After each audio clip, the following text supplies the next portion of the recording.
Cet épisode est sponsorisé par la SELF et enregistré à l'Institut d'études du travail, Université Lyon 2.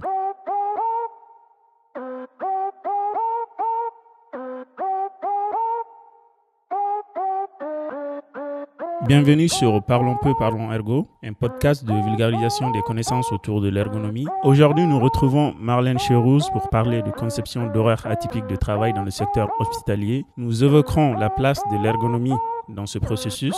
Au micro pour cet épisode, nous retrouvons Elhadj Mariko et Kevin Demeure.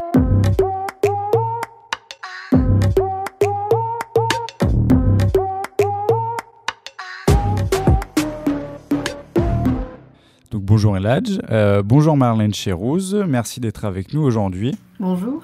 Bonjour. On va faire une très brève présentation de votre parcours et de vous-même. Alors aujourd'hui, en tout cas, vous êtes postdoctorante à l'Université TÉLUQ de Québec et vous travaillez notamment sur la question du travail en coworking et open space. Et avant d'arriver à ce poste, vous avez fait un parcours de psychologie sociale du travail et des organisations, et tout au long, notamment depuis la licence, avec des liens forts avec l'ergonomie. Et c'est d'ailleurs dès votre M1 en 2012-2013 que vous avez commencé à travailler sur la question des horaires atypiques en milieu hospitalier, et notamment sur le travail en 12 heures, sujet alors très controversé à l'époque, avec une demande de la direction portant sur la manière dont les soignants parvenaient à maintenir leur niveau de vigilance et à fiabiliser les soins. Et ce premier stage de Master 1 a conduit à un second en Master 2, puis à un doctorat et une thèse, dont justement ce podcast fait l'objet aujourd'hui. Est-ce que vous avez besoin, ou en tout cas l'envie de compléter certains éléments ?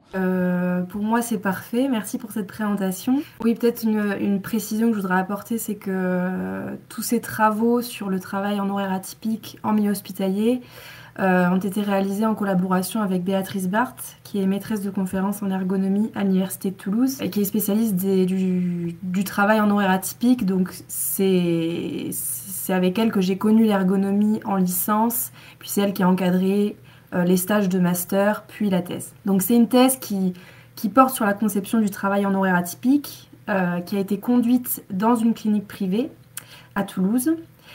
Et au départ, ce que nous, on proposait à la direction, c'était de poursuivre la réflexion scientifique qu'on avait déjà entamée, en fait, sur le travail hospitalier en horaire de 12, et puis d'accompagner les acteurs du terrain, par exemple les soignants, bien sûr, les cadres, les médecins, dans la conception de solutions qui soient en faveur de la santé, de la performance, et puis finalement d'un système horaire pérenne.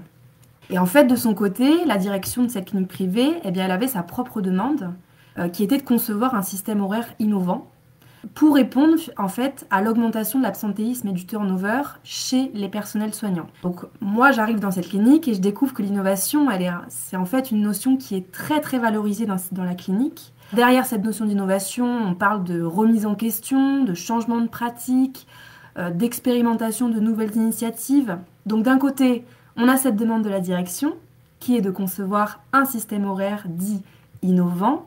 Puis de notre côté à nous, qui est celui de l'ergonomie de l'activité, on sait déjà que la conception du temps de travail, elle va jamais se limiter au seul changement du système horaire. En fait, la conception du temps de travail, elle va s'inscrire dans une approche globale de la situation de travail et de la situation de départ. Une approche qui va s'intéresser aux horaires existants, certes, mais aussi au profil des personnes concernées et aux conditions du travail qui est à accomplir.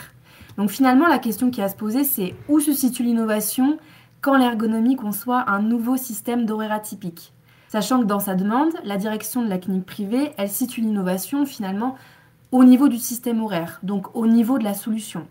Mais si l'innovation, elle se situait plutôt dans la façon de concevoir ce système horaire. Et si c'était la démarche de conception elle-même, telle qu'elle est portée par l'ergonomie, qui était innovante. Et c'est justement cette idée que j'ai essayé de défendre à travers ma thèse, en proposant une démarche de conception innovante du travail en horaire atypique que j'ai déployé dans l'un des services de la clinique. On voit que le sujet est assez vaste et très très intéressant. Avant d'aller en profondeur et pour commencer à présenter cette thèse, pouvez-vous nous présenter le contexte de votre travail, notamment la demande initiale de la direction et le contexte sociopolitique du milieu hospitalier ? Oui. Donc en fait, si on revient à cette demande initiale, concevoir un système horaire innovant pour répondre à l'augmentation de l'absentéisme et du turnover chez les personnels soignants. Moi, je me suis interrogée sur les déterminants de l'absentéisme et du turnover chez les personnels soignants. J'ai fait une revue de la littérature et puis, sans surprise, les déterminants de l'absentéisme et du turnover en milieu hospitalier que j'ai identifiés dans la littérature, eh bien, ils sont reliés d'abord aux conditions de travail. Et j'ai pu en distinguer 3. On a d'abord les contraintes et les exigences du contenu du travail. Deuxièmement, les relations, les interactions professionnelles. Et puis troisièmement, on a les horaires du travail et les modalités de conciliation entre la vie privée et la vie professionnelle. Maintenant qu'on a ces 3 déterminants, quel est leur état actuel, en milieu hospitalier? Donc je commencerai par les contraintes et les exigences du contenu du travail. Dans ce déterminant-là, on constate une intensification du temps de travail. Les contraintes temporelles sont particulièrement élevées dans le secteur hospitalier et plus élevées que dans les autres secteurs professionnels. Une des conséquences concrètes de ces contraintes temporelles, c'est le dépassement fréquent des horaires de travail. En fait, cette intensification du temps de travail, elle est liée à au moins 3 transformations dans le secteur hospitalier. On a d'abord les outils de communication qui sont de plus en plus techniques et qui ont favorisé une accélération et une immédiateté du travail. Il faut les interactions se font de plus en plus rapidement. On obtient les résultats des examens de plus en plus rapidement. Il faut formuler des prescriptions de plus en plus rapidement. D'autre part, les patients, ils sont de plus en plus nombreux. Alors c'est lié à... Il y a des effets démographiques derrière. On fait face à un vieillissement de la population qui fait que les patients sont de plus en plus nombreux. Mais en parallèle, ces patients, ils restent de moins en moins longtemps. La durée de séjour est de plus en plus courte. Et donc, les actes de soins, ils se sont démultipliés tout en se concentrant sur des périodes de plus en plus restreintes, en fait. Puis, troisièmement, on a la réduction du temps de travail, la RTT, qui n'a pas été compensée par des effectifs suffisants et par une réduction du volume de soins. Donc, en fait, on réalise le même travail qu'auparavant, mais sur un temps de travail qui s'est raccourci, ce qui a entraîné une accélération des cadences et une chasse au temps inutile. On constate aussi une augmentation de la traçabilité écrite, ce qui fait que des tâches périphériques que les soignants ne considéraient pas comme au cœur de leur métier ont glissé des personnels d'accueil et de secrétariat vers eux. Donc par exemple, on peut citer la gestion administrative des dossiers médicaux, la prise en charge des appels téléphoniques, la planification des examens. Et cette augmentation de la traçabilité écrite, elle est liée à au moins 3 transformations du secteur hospitalier.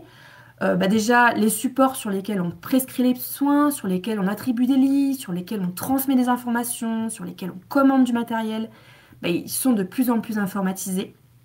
Ensuite, on a des exigences de qualité et de suivi qui sont de plus en plus importantes, de plus en plus protocolaires.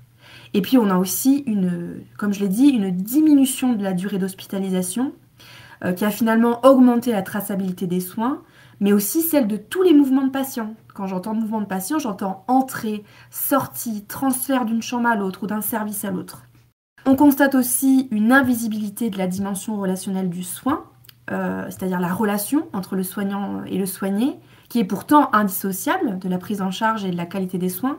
Mais en fait, contrairement aux dimensions techniques et administratives du soin, la dimension relationnelle, elle ne peut pas vraiment être tracée, elle ne peut pas être évaluée, elle ne peut pas être contrôlée. Elle exige un investissement de temps qui est variable, qui n'est pas maîtrisable et qui produit en fait des effets difficiles à mesurer. Ce que vous êtes en train de présenter me fait penser à une partie de votre thèse où justement vous expliquez pourquoi aujourd'hui cette situation est telle qu'elle, et notamment la prégnance de méthodes de lean manufacturing et aussi une opposition de paradigme entre la logique de soins, donc la logique du métier, et une logique différente et qui ne fonctionne pas avec cette logique de soins qui est la logique financière. Et je pourrais faire un parallèle peut-être avec, vous parliez du lean. Oui, c'est vrai que ça fait le lien avec la chasse au temps inutile qui est liée finalement au fait que les logiques gestionnaires ont gagné du terrain dans le milieu hospitalier. Et on peut citer un grand classique qui est l'arrivée de la T2A, la tarification à l'activité, qui a été introduite en milieu hospitalier dans les années 2000, qui pose en fait le principe d'un financement prospectif de tous les établissements hospitaliers en fonction de leur activité. C'est-à-dire qu'avant, on attribuait un budget global aux établissements. Maintenant, on leur attribue un budget en fonction de leur activité. Alors, L'activité pas telle qu'on l'entend en ergonomie, une activité qui correspond à toutes les prestations de soins qui sont réalisées dans des groupes homogènes de malades, dont les prix ont été fixés à l'avance et à un niveau national. Et en fait, les revenus des établissements, ils vont être déterminés par cette activité. Ils augmentent suivant le nombre de patients qui sont soignés dans chaque groupe homogène de malades et selon les tarifs qui ont été fixés dans chacun de ces groupes homogènes de malades. À la base, ça vise des objectifs très concrets, cette tarification à l'activité. Garantir une plus grande transparence dans le financement des soins, être équitable en faisant payer le même tarif, quel que soit le prestataire des soins, et puis améliorer l'efficience de chaque établissement, encourager chaque établissement à s'améliorer, ce qui introduit une espèce de compétitivité entre les établissements. Donc en théorie, c'est un mode de paiement qui favorise la mise en adéquation des moyens et des résultats, qui incite les établissements à optimiser l'utilisation de leurs ressources et l'organisation de leurs soins, qui les incite à être plus productifs et plus efficients finalement. Mais en fait, dans la pratique, ça augmente la pression pour une gestion plus efficiente des lits, ça entraîne une diminution de la durée moyenne de séjour, une augmentation du nombre de patients. Et en fait, les établissements, ils développent les séjours ambulatoires, le renvoi prématuré des patients à leur domicile, le transfert des patients vers d'autres structures de soins. Et voilà, on est bien sur une... Ça va de pair avec cette chasse au temps inutile. Ok. Et du coup, justement, quand vous faites cet état des lieux, vous terminez avec la question, la question principale finalement qui est traitée dans votre travail de thèse, qui est la question des horaires de travail. Oui, je vais revenir sur la RTT, la réduction du temps de travail, qui a quand même légitimé un recours à l'annualisation du temps de travail. En fait, la durée du travail, elle est calculée à l'année désormais. Et en fait, ça a permis de diversifier les horaires et les rythmes de travail, de les négocier plus localement par des accords d'entreprise. Donc ça entraîne une certaine flexibilité du temps de travail, que ce soit au niveau des horaires, des rythmes, des plannings ou des congés. Et les personnels soignants, ils se retrouvent soumis à des règles locales qui freinent leur conciliation avec la vie privée. Ils se retrouvent à faire face à des changements d'horaire de dernière minute, des roulements qui ne sont jamais fixes, des règles qu'on leur impose pour choisir leur congé. Ils sont rappelés sur leur temps de repos. Voilà, c'est le petit état de lieu que je pourrais faire sur le temps de travail. Alors merci déjà pour cette présentation et cet état des lieux des conditions de travail à l'hôpital. Et pour rester sur ce sujet qui sont les horaires de travail, en ergonomie, est-ce que vous pouvez nous rappeler, puisque c'est une question qui revient quand même dans cette discipline, notamment sur la conception des horaires de travail, pouvez-vous nous rappeler quels peuvent être les fondements, les grands prérequis en ergonomie pour ce sujet, pour la conception des temps de travail? En fait, l'état des lieux que je viens de faire là, le court état des lieux que j'ai fait sur les conditions de travail hospitalier, ça nous rappelle qu'au-delà de transformer un système horaire, il faut prendre en compte de tous les facteurs qui composent la situation de départ. Voilà, la littérature, elle confirme que les conditions de travail sont des déterminants de l'absentéisme et du turnover des personnels soignants, mais en fait, ces conditions de travail, elles déterminent aussi les effets d'un système horaire. Et en fait, les effets d'un système horaire, ils vont être déterminés par de multiples facteurs. Il va y avoir des facteurs liés au travail et des facteurs liés aux individus. Dans les facteurs liés au travail, on va bien entendu retrouver les paramètres du système horaire, donc quel roulement, à quelle heure on commence, à quelle heure on termine, quelle est la politique des congés, quelle est la durée moyenne de travail à la semaine, etc. Mais il va y avoir aussi toutes les conditions dans lesquelles le travail est à réaliser. Donc on entend les conditions de travail physiques, psychologiques, émotionnelles, cognitives. Et puis côté individu, il va y avoir son état de santé, son âge, sa vie familiale, est-ce qu'il a des enfants, quel est son rythme de sommeil, quel est son mode de transport, est-ce qu'il vient en voiture, est-ce qu'il vient en bus, est-ce qu'il vient en métro, voilà. Et en fait, si on change le système horaire sans s'intéresser aux autres facteurs de la situation de travail que je viens de citer, on risque de faire des choix qui sont complètement contradictoires.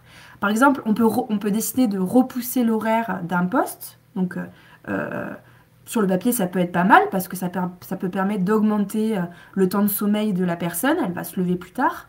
Mais ça peut aussi complètement désorganiser l'agencement de ses tâches. Ça peut l'empêcher de récupérer ses enfants à l'école. Ça peut l'empêcher d'échapper aux embouteillages le soir. Donc voilà, en fait, si on conçoit le temps de travail en plaçant uniquement le curseur sur le système horaire, on risque de faire des choix qui vont avoir des effets nocifs sur la santé des salariés, sur la conciliation avec leur vie privée et puis sur la performance de leur travail. Donc en fait, la conception du temps de travail, elle va jamais se limiter au seul changement du système horaire. Et puis elle repose pas du tout sur une solution unique qui va être transposable à n'importe quelle situation ou à n'importe quel individu. Donc pour conclure, je dirais il y a au moins 4 principes à respecter selon les ergonomes qui sont spécialistes des temps de travail pour concevoir le temps de travail. Déjà, la question du temps de travail, elle doit être appréhendée selon une approche qui est multifactorielle et systémique, donc qui prenne compte de tous les facteurs qui composent la situation de travail et que j'ai cité tout à l'heure. Deuxième principe, la conception d'un nouveau système horaire, quel qu'il soit, elle ne se passe jamais d'une réflexion sur les conditions du travail qui est concerné. De quel travail on parle? Quelle est la nature de ce travail? Quelles sont les conditions dans lesquelles il est accompli? Troisième principe, le choix d'un nouveau système horaire, il est toujours discuté et négocié avec les personnes concernées. Et puis quatrième principe, il n'y a pas une solution, mais plusieurs solutions qui doivent être présentées comme des options et qui peuvent porter certes sur l'organisation temporelle du travail, les horaires, mais aussi sur le travail et sur ses conditions d'exécution.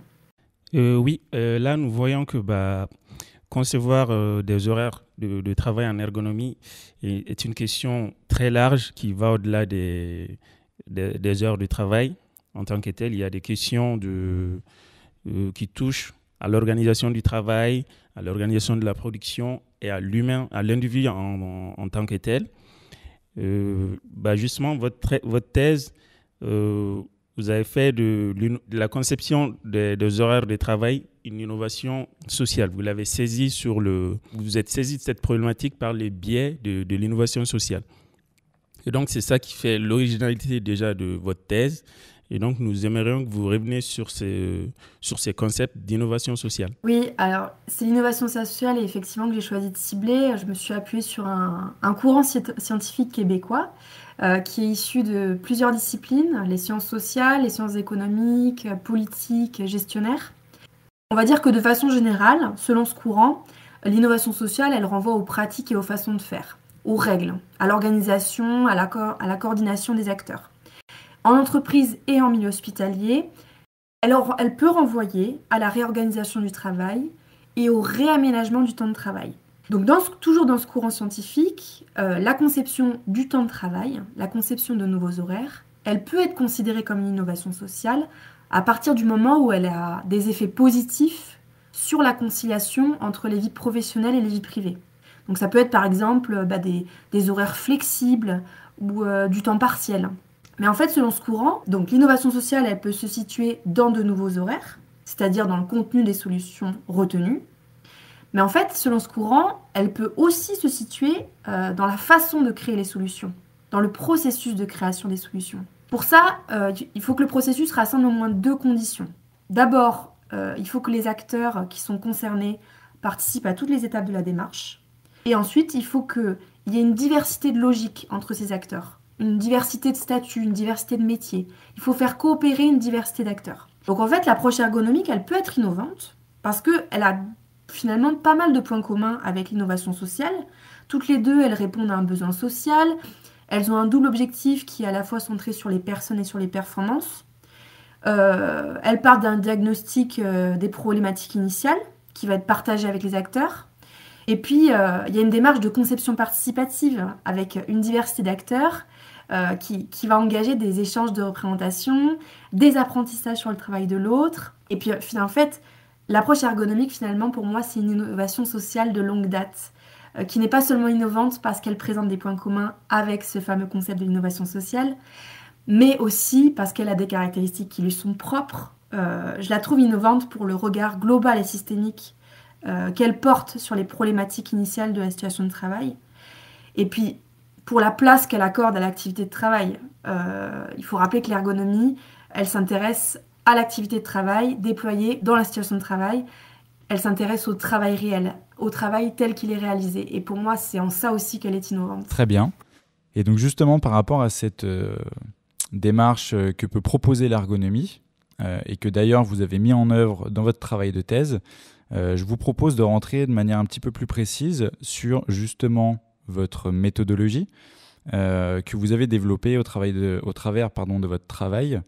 Si vous pouvez nous le présenter très brièvement et surtout donc de mettre une focale notamment sur le diagnostic et sur les projections de solutions. Oui, alors au niveau du terrain, c'est une méthodologie que j'ai déployée dans un service de pneumologie, donc en spécialité médecine. La méthodologie, elle était décomposée en 4 phases. Un diagnostic de la situation initiale, puis le partage de ce diagnostic, ensuite la projection des solutions, et pour terminer, l'expérimentation des solutions et l'évaluation de la démarche avec les acteurs. Donc je m'attarderai sur le diagnostic et sur la phase 1 et la projection des solutions, la phase 3. Donc pour construire le diagnostic de la situation initiale, je me suis appuyée sur l'approche multifactorielle et systémique des temps de travail, dont j'ai parlé tout à l'heure. Bon, après, méthodologie assez classique que les ergonomes connaissent bien, donc de l'analyse documentaire. J'ai aussi récolté des données chiffrées sur les mouvements de patients, donc les entrées, les sorties de patients. J'ai réalisé une vingtaine d'observations, une vingtaine d'entretiens auprès des personnels soignants, les infirmières, les aides-soignantes, les hôtelières, auprès des médecins, auprès des cadres. J'ai aussi construit un petit questionnaire sur le temps de travail supplémentaire que j'ai diffusé à l'occasion de mes observations. Donc l'objectif de cette première phase, c'était vraiment d'identifier les points de tension les plus saillants de la situation de travail initiale, points de tension dont il fallait prendre compte pour engager les transformations futures. Le deuxième objectif, c'était de formuler des principes de solution qui soient à la fois en accord avec les données du terrain et avec les données de la littérature. Donc, c'est un diagnostic qui m'a permis d'identifier 5 points de tension. Je vais en détailler 2. Le premier, il est lié au flux de patients, le mouvement de patients, donc toujours les entrées et les sorties de patients. En fait, ce flux de patients, il était assez imprévisible et aussi soumis à des contraintes temporelles assez importantes. Dans ce service de pneumologie, la majorité des entrées de patients, elles étaient admises l'après-midi, à partir de 14h. Mais il y avait certains patients qui arrivaient dans le service en début de soirée, ce qui était un moment particulièrement critique pour les soignantes, parce que c'était un moment où la moitié de l'équipe de jour partait, donc l'équipe de jour se retrouvait en sous-effectif.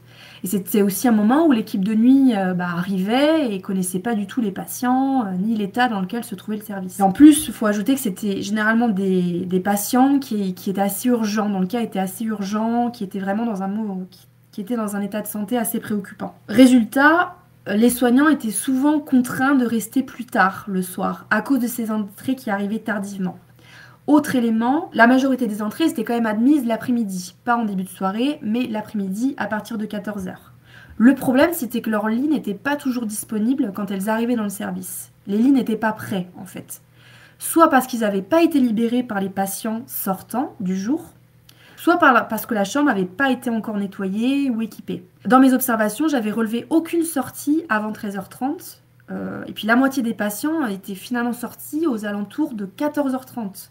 Et le problème, c'est que les entrées, elles arrivaient généralement dans le service à partir de 14h. Donc, ce qui laissait finalement très peu de temps pour vite vider, nettoyer les chambres. Et puis, on se retrouvait carrément avec une superposition temporelle d'entrée de patients qui arrivaient et de sortie de patients, enfin de patients qui n'étaient toujours pas sortis. Donc, les lits n'étaient pas disponibles à l'arrivée des entrées. Pour plusieurs raisons.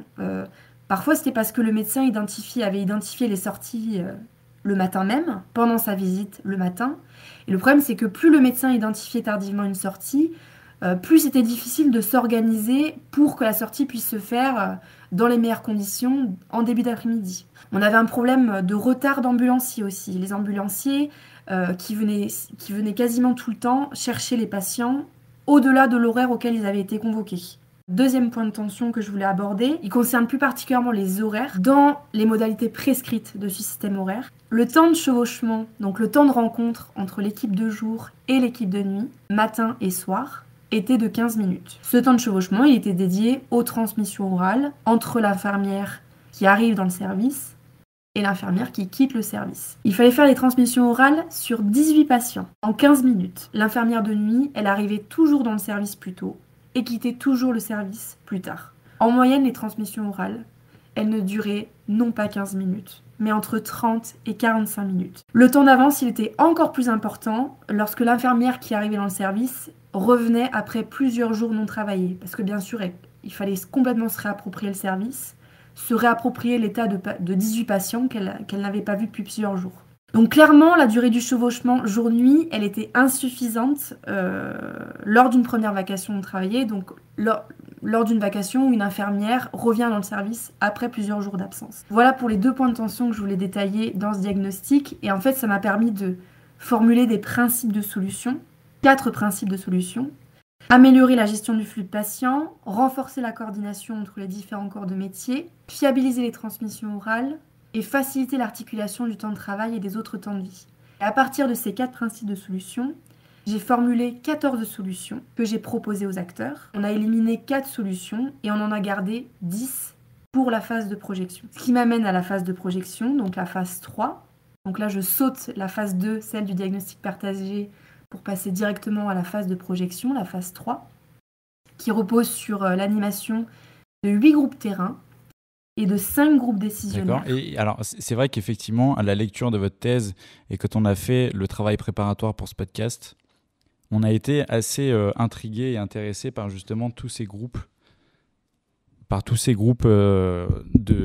travail, ces 8 groupes de travail, avec une méthodologie bien définie et assez originale. Oui, les fonctions des groupes terrain, il y avait les groupes terrain et les groupes décisionnaires. Donc les groupes décisionnaires, eux, ils validaient ou non la poursuite de la démarche pour chaque solution. Et les groupes terrain, c'était vraiment ceux dans lesquels il y a eu des objets intermédiaires. Leur fonction, c'était de construire et de projeter les solutions. Donc on avait plusieurs types de participants. On avait des soignants, des infirmières, des aides-soignantes, des hôtelières. On avait des médecins, on avait des cadres et des secrétaires. Ces 8 groupes terrain, ils ont été animés sur une période de 7 mois. Ils ont rassemblé entre 4 et 13 participants avec plusieurs logiques professionnelles différentes. Et effectivement, pour les animer, j'ai construit des supports intermédiaires qui étaient inspirés de la simulation organisationnelle. Donc, il y a eu plusieurs types de supports, des maquettes spatiales, des maquettes temporelles, des maquettes cognitives ou des extraits du réel. Pour rentrer un peu plus dans le détail, les maquettes spatiales, c'était souvent des plans du service à échelle réduite sur lesquels les participants ils pouvaient déplacer des figurines, des jetons, des avatars. Les maquettes temporelles, c'était plutôt des frises chronologiques géantes qui étaient soit au format linéaire, soit au format circulaire, et sur lesquels les participants y déplaçaient des postes, des tâches, des curseurs. Les maquettes cognitives, c'était plus des post-it, qui avaient plus une fonction de brainstorming, sur lesquels les participants ils écrivaient en toutes lettres leurs idées. Puis les extraits du réel, c'était plutôt des outils ou des résultats de l'activité que j'avais extraits de la situation de travail. Par exemple, j'avais enregistré au dictaphone des transmissions orales que j'avais retranscrites moi-même, puis que j'avais séparé ligne par ligne et j'avais demandé aux participants de leur attribuer un code. C'est un exemple d'extrait du réel. Généralement, l'animation de ces groupes terrain, elle était en 2 temps. D'abord, je laissais les participants manipuler les supports selon des consignes précises, et puis j'essayais d'intervenir le moins possible. Et après, une fois qu'ils avaient fini de manipuler, je commentais devant tous les participants les traces de ces manipulations. Les traces étaient les post-it sur lesquels ils avaient écrit, les jetons qu'ils avaient positionnés, les étiquettes qu'ils avaient collées. Et je les invitais chacun à expliquer rétrospectivement ces manipulations. Donc en fait, les manipulations des supports, elles étaient réalisées par les participants en début de séance et elles devenaient des médias de discussion. D'accord, donc d'où l'idée justement d'objets intermédiaires, que cet objet sur lequel les personnes vont travailler va pouvoir véhiculer un message sur le travail. Oui, l'avantage de la thèse, c'est qu'on dispose de temps pour expérimenter plein de choses. Donc j'ai pu à chaque fois tester des maquettes différentes, constater ce qui marchait et ce qui ne marchait pas, et proposer d'autres améliorations ou changer complètement de maquette pour la séance suivante. Par exemple, j'ai pu constater que la maquette spatiale, ça a encouragé les participants à rejouer des journées de la veille, ou à constater que les maquettes temporelles, il fallait qu'elles soient très très précises pour qu'on puisse vraiment se rendre compte du temps de chevauchement qu'il y avait, ou de la durée pendant laquelle les équipes allaient être en effectif réduit. J'ai aussi réalisé l'importance de représenter sur les supports les différents facteurs de la situation de travail dont j'ai parlé. Donc finalement, d'introduire l'approche systémique et multifactorielle du temps de travail dans ces supports. Par exemple, mettre un pictogramme vie familiale, un pictogramme transport, un pictogramme patient, pour que vraiment encourager les participants à verbaliser les effets qu'allaient avoir les différentes transformations sur chacun de ces facteurs. Qu'est-ce que ça va changer si je commence plus tôt, que je termine plus tard? Comment ça va impacter mon mode de transport? Comment ça va impacter ma vie familiale? Comment ça va impacter mon travail? Et pour revenir à la phase 3 de votre intervention, de votre méthodologie, nous avons vu que à travers la constitution des groupes terrain et des groupes décisionnaires, vous êtes abouti à la co-construction de solutions à expérimenter. Et ensuite, vous êtes passé à la phase numéro 4 de votre méthodologie, qui consistait à expérimenter et à évaluer les solutions. Et à la lecture de votre thèse, on se rend compte que c'était en quelque sorte une autoconfrontation avec votre propre démarche dont les acteurs ont fait partie. En tout cas, c'est l'impression que ça donne. Oui, c'est vrai que l'expérimentation, la 4e phase, elle a vraiment permis tout à fait de m'auto-confronter, d'auto-confronter ma démarche. Bon, après, cette phase-là, elle a permis de confirmer ce que la littérature montrait déjà, c'est-à-dire qu'on ne peut pas changer Si on veut changer les horaires, il faut qu'on change nécessairement le travail. À titre d'exemple, on voulait avancer le poste d'une infirmière, le faire démarrer plus tôt et le faire terminer plus tard. En fait, dès les premiers groupes terrain, les infirmières, elles ont anticipé la difficulté de quitter le service plus tôt. Dans la situation de travail telle qu'elle était, c'était impossible de partir plus tôt si les entrées de patients n'étaient pas prises en charge plus tôt. Donc il a fallu faire tout un travail pour répondre à un point de tension qui était l'insuffisance du temps de chevauchement. Il fallait répondre à un autre point de tension qui était les contraintes temporelles liées au flux de patients. Donc il fallait intervenir sur les deux à la fois. Pour pouvoir avancer le poste de l'infirmière, il fallait pouvoir avancer la prise en charge des entrées. Et pour avancer la prise en charge des entrées, il fallait pouvoir avancer la disponibilité des lits. Pour avancer la disponibilité des lits, il fallait avancer les sorties. Et là, plein de conditions ont été négociées, ont été posées par les participants au fil des groupes. Comment est-ce qu'on peut avancer la prise en charge des entrées ? Comment est-ce qu'on peut avancer les sorties de patients ? Plusieurs conditions ont été posées. Par exemple, les médecins ont demandé... il fallait que les patients identifient les patients sortant la veille plutôt que le jour même. Il fallait que les médecins dictent leur ordonnance de sortie plus tôt aussi. Il fallait qu'ils prescrivent la dernière biologie plus tôt. Ils ont aussi demandé à ce que les infirmières leur téléphonent quand les entrées étaient arrivées. Enfin, toute une batterie de conditions qui ont été posées lors de ces groupes et qui finalement, dans la phase d'expérimentation, ces conditions, elles se sont concrétisées dans le service et certaines d'entre elles sont même devenues de nouvelles règles.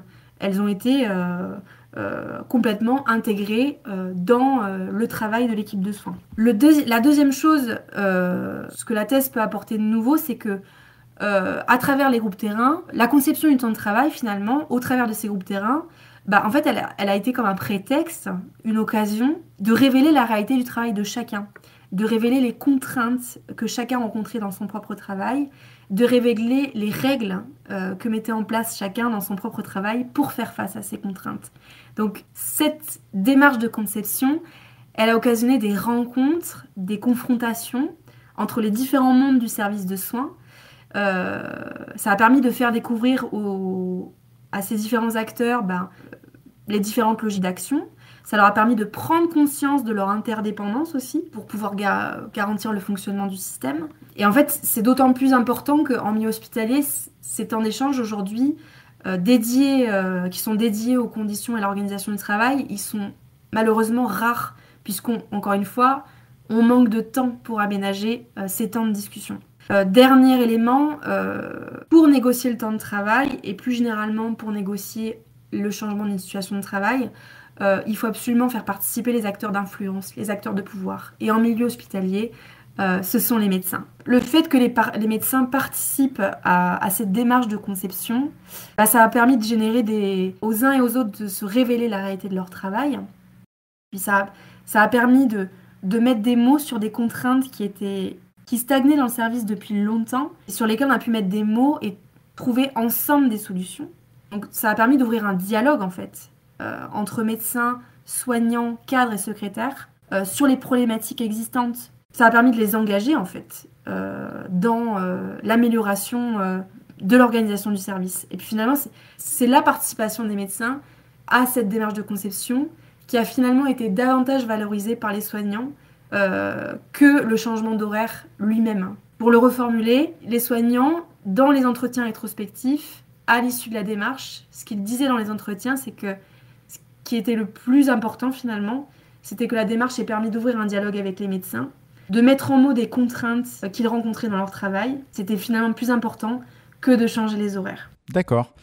Alors, merci déjà pour cette explicitation de votre travail. Effectivement, au travers de votre récit, on voit bien l'importance qu'a la démarche d'innovation sociale, ou en tout cas de conception en ergonomie, pour faire verbaliser les acteurs du travail qui vivent une situation plutôt difficile, et que c'est justement ce dialogue, ce processus dialogique qui permet la construction de solutions et pas tellement la solution en elle-même, qui est intéressant.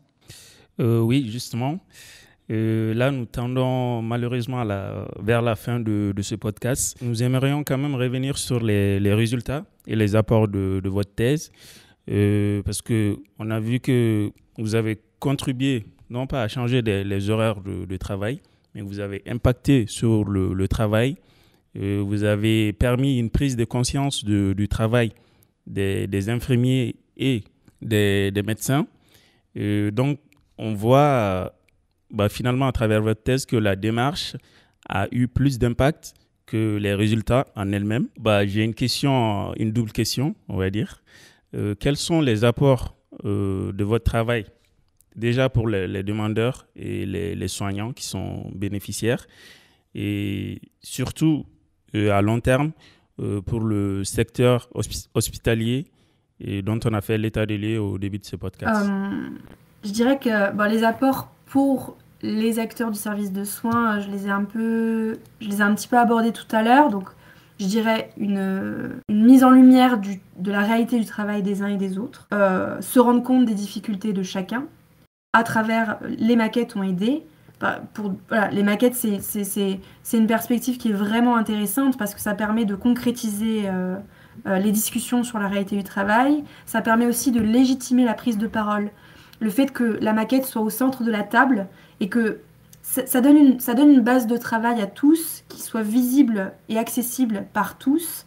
Et finalement, ça assure une sorte de... Ça légitime la prise de parole, on va dire, dans le sens où une infirmière, en se basant sur le support, va s'autoriser à interpeller un médecin sur le fait qu'il vienne faire la visite trop tard ou qu'il prescrive les soins sur telle partie du dossier, alors que ce serait plus pratique si il écrivait ses prescriptions sur telle partie du dossier. Voilà, je dirais que ça, ce serait les apports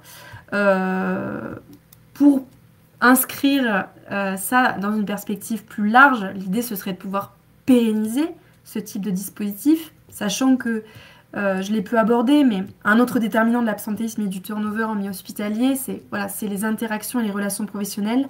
C'est la relation avec les médecins, avec les cadres, qui va être un déterminant de la satisfaction au travail des infirmières. Et donc, l'idée, c'est comment on rétablit ces temps d'échange, comment on les introduit dans la dynamique du service. Donc, pour moi, je dirais que pour rester sur le cadre de la conception de nouveaux horaires, l'enjeu prioritaire lorsqu'on veut concevoir de nouveaux horaires en milieu hospitalier, que cette démarche aboutisse ou non, c'est de rechercher des solutions déjà pour réduire les contraintes temporelles du travail, donc agir sur la temporalité du travail plutôt que d'agir sur la temporalité du système horaire. Pour moi, ça passe par une mise en visibilité du flux de patients et par une mise en visibilité de l'activité de coordination qui est assurée par tous les acteurs du milieu hospitalier, que ce soit entre les membres de l'équipe, entre les différents niveaux hiérarchiques, entre les services ou entre les corps de métier.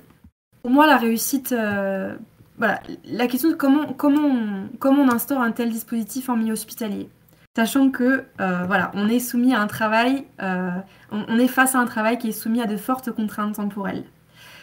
Comment on suscite l'engagement conjoint de tous les acteurs du service de soins, à savoir les cadres, les médecins, les soignants, les secrétaires.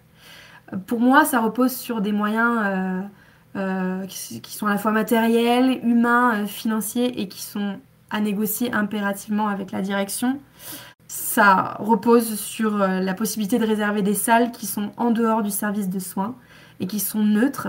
Ça repose sur la possibilité de rémunérer le temps de travail qui est investi.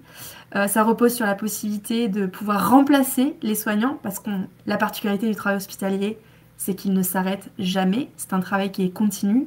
Donc il faut pouvoir sortir les acteurs du service de soins tout en assurant la continuité du travail dans le service. Ça passe aussi par le choix du créneau, à quel créneau on positionne ces temps-là, sachant que pour moi, le créneau du soir est le plus adapté à la participation des personnels soignants parce que l'équipe de jour a l'esprit plus libre. La journée est terminée, les soignants de jour n'ont pas à se préoccuper d'avoir laissé des tâches en suspens dans le service, tandis que l'équipe de nuit, elle, est sur le point d'arriver. Donc voilà, ça peut être un créneau stratégique. Il faut savoir aussi adapter la durée du dispositif à la disponibilité des acteurs.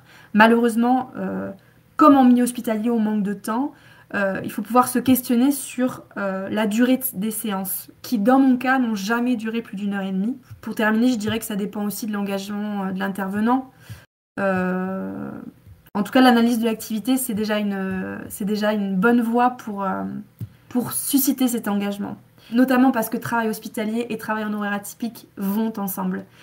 Donc si l'intervenant fait l'effort de venir à 6h30 du matin pour aller observer cette fameuse activité de transmission orale, s'il fait l'effort de suivre la visite médicale des médecins pour pouvoir les questionner, se saisir des moments où ils passent d'une chambre à l'autre pour pouvoir leur poser des questions concrètes sur la réalité de leur travail, voilà, c'est des petits ajustements qui permettent d'approcher la réalité du travail hospitalier et d'engager les acteurs du travail hospitalier dans les groupes terrain, dans la démarche. Ok, super. Eh ben, merci beaucoup en tout cas pour cette présentation de votre travail qui d'ailleurs, j'en profite pour le dire et sans aucune démagogie, est très agréable à lire et les personnes avec qui on a préparé ce podcast avec Eladj Mariko, on a tous été assez unanimes sur ce point, que le travail est très lisible, pas très complexe à la lecture et c'est très agréable. Et pour autant, on en apprend énormément. Donc, merci pour ce travail d'écriture. Merci beaucoup. Merci pour votre invitation. Et bien surtout, voilà, merci à vous d'être venus pour ce nouveau numéro de podcast Parlons peu, parlons ergo. Je tiens aussi à remercier Thibaut Marcoux, Paul Fortaba, Théo Porret et Eladj Mariko ici présents pour la préparation de ce podcast. Merci. Et je pense qu'on va s'arrêter là. Merci beaucoup Marlène Cherouz. Merci. N'hésitez pas à nous suivre sur les réseaux et à vous abonner sur votre plateforme d'écoute préférée. Encore merci à la Self, à Marlène Cherouz et d'ici le prochain épisode, portez-vous bien.